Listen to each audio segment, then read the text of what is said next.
ती old school ती Gen Z ती सिटी वाली आणि मी देसी तरी इगो तिला जरा भी नाही मनामध्ये खराबी नाही अपराधी तिच्या मागे डेली क्रेझी तरी वाय सो शाय सुंदरी तुझं नाव काय आहे तुझं गाव काय आहे ग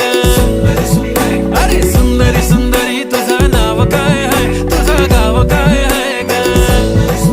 अरे सुंदरी तुझं नाव काय आहे तुझं गाव काय आहे ग ती ओजी एकदम फाईन आहे आणि थोडीशी डिवाइन आहे कशी लाजते बघून आयना आणि चेहऱ्यावरती शाईन आहे खानदानी ग्रॅटिट्यूड ॲटिट्यूड पुरा एशियाना चौथं किलं स्टाईल केलं मूव तिच्या समोर फिक्का गोल्ड आहे बोलायला पक्की बोल्ड आहे खरंच खूपच सुंदर आहे